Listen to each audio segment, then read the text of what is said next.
ஐரோப்பிய கண்டம் முழுவதும் முன்னெப்போதும் இல்லாத வகையில் கோடை காலத்தின் தொடக்கத்திலேயே கடுமையான வெப்ப அலை வீசி வருகின்றது. இதன் காரணமாக இதுவரை 1300க்கும் மேற்பட்டோர் உயிரிழந்திருக்கலாம் என உலக சுகாதார அமைப்பின் தலைவர் தெரிவித்துள்ளார். இன்றைய பார்வை நிகழ்ச்சியுடன் இணைந்திருக்கின்றீர்கள்.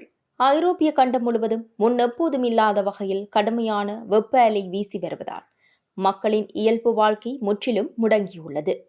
கடந்த ஜூன் 21 முதல் வீசி வரும் இந்த அதீத வெப்பத்தின் காரணமாக ஐரோப்பா முழுவதும் இதுவரை 1300க்கும் மேற்பட்டோர் உயிரிழந்துள்ளனர் என உலக சுகாதார அமைப்பு தெரிவித்துள்ளது.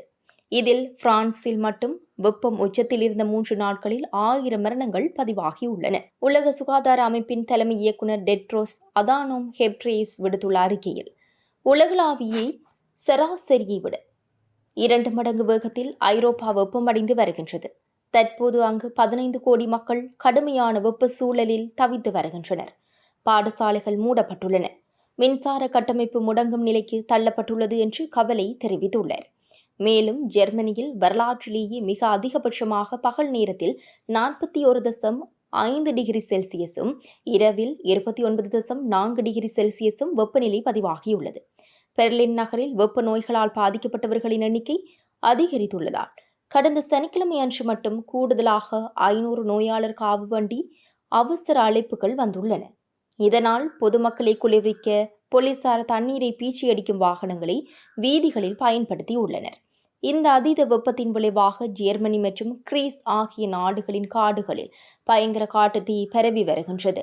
குறிப்பாக ஜெர்மனியின் ஹோரிஸ் ஹெய்ட் மற்றும் ட்ரைசென் காட்டு பகுதிகளில் 2ஆம் உலக போர் காலத்தைச் சேர்ந்த வெடிக்காத வெடிமருந்துகள் ஆங்காங்கே வெடிப்பதால் தீயணைப்பு படையினர் மீட்பு பணிகளில் பெரும் ஆபத்தை சந்தித்து வருகின்றனர். வெப்பத்தின் தாக்கத்தால் நெடுஞ்சாலைகளின் கான்கிரீட் பரப்புகள் உருகி விரிசல் அடைந்துள்ளன. ஹாம்பர்கில் இருந்து பிராக் சென்ற ரயிலில் மின்சாரம் துண்டிக்கப்பட்டு ஏசி வேலை செய்யாததால் 600க்கும் மேற்பட்ட பயணிகள் அவசரமாக வெளியேற்றப்பட்டனர். ஹங்கேரியின் ஃபாக்ஸ் அணுமின் நிலையம் மற்றும் இத்தாலியின் போ நதி ஆகியவற்றிலும் நீர்மட்டம் மற்றும் வெப்பநிலை மாறுபாட்டால் விவசாயமும் மின் உற்பத்தியும் பாதிக்கப்பட்டுள்ளன. இந்த வெப்ப அலையினால் ஏற்படும் ஆரோக்கிய பாதிப்புகள் மேலும் 10 நாட்களுக்கு நீடிக்கலாம் என பிரான்ஸ் சுகாதாரத்துறை எச்சரித்துள்ளது. பூமியின் மேல் பாதியையும் கீழே இருக்கும் பாதியையும் சரியாக பிரித்து ஒரு கோடு போட்டால் அது நிலநடுக்க கோடு என்று அழைக்கப்படுகின்றது. இந்த கோட்டை ஒட்டி இருக்கும் பகுதியில் வெயில் மண்டையை பொளக்கும். தமிழ்நாடு இந்த கோட்டை ஒட்டித்தான் இருக்கின்றது. அதனால் தான் நமக்கும் மண்டை காய்கின்றது. ஆனால் கோட்டிலிருந்து மேலே போக போக குளிர் நடுக்கம். இப்படி உச்சியில் இருக்கும் நாடுதான் பிரான்ஸ். இந்த நாட்டில் குளிர்காலம் வந்தால் ஆறு ஏரி என அனைத்தும் ஐஸ் கட்டியாக உறைந்துவிடும். இப்பேற்பட்ட குளிர் பிரதேசத்தில் தான் தற்போது வெயில் சுட்டெரித்து கொண்டிருக்கின்றது. வழக்கமாக கோடை காலங்களில் வெயில் கொஞ்சம் ஜாஸ்தியாகத்தான் இருக்கும். ஆனால் இந்த கோடையில் வெயிலின் தாக்கம் ரொம்பவும் தீவிரமாக இருந்ததால் ஜூன் மாதம் 24ஆம் தேதி முதல் வழக்கத்தை விட 1000 கூடுதல் மரணங்கள் பிரான்சில் பதிவாகியுள்ளன. இது ஆரம்பகட்ட தகவல் மட்டும்தான். உண்மையான உயிரிழப்பு எண்ணிக்கை இதைவிட அதிகமாக இருக்கக்கூடும் என அஞ்சப்படுகின்றது என்று அந்நாட்டு சுகாதாரத்துறை அதிகாரிகள் கூறியுள்ளனர். உயிரிழந்தவர்களில் 85% பேர் 65 வயதிற்கு மேற்பட்ட முதியவர்கள் ஆவர். குறிப்பாக பாரிஸ் மற்றும் அதன் சுற்றுவட்டார பகுதிகளில் வீடுகளில் தனியாக வசித்து வந்த முதியவர்களே அதிக அளவில் பாதிக்கப்பட்டுள்ளனர். பிரான்சின் பல பகுதிகளில் வெப்பநிலை 40 டிகிரி செல்சியஸை தாண்டியது. இதனால் ரெட் அலர்ட் விடுக்கப்பட்ட பகுதிகளில் பாதிப்பு மிக தீவிரமாக இருந்தது. வெப்பத்தை தணிக்க தடை செய்யப்பட்ட நீர்நிலைகளில் குளித்தபோது ஜூன் 18 முதல் இதுவரை சுமார் 74 பேர் நீரில் மூழ்கி உயிரிழந்துள்ளனர். இதில் பெரும்பாலானோர் 15 முதல் 25 வயதுக்குட்பட்ட இளைஞர்கள் என்பது குறிப்பிடத்தக்கது. கடும் வெப்பம் காரணமாக பாதிக்கப்பட்டவர்களின் எண்ணிக்கை அதிகரித்துள்ளதால் அவசர சிகிச்சை பிரிவுகள் மற்றும் மருத்துவமனைகள் கடும் அழுத்தத்திற்கு உள்ளாகியுள்ளன.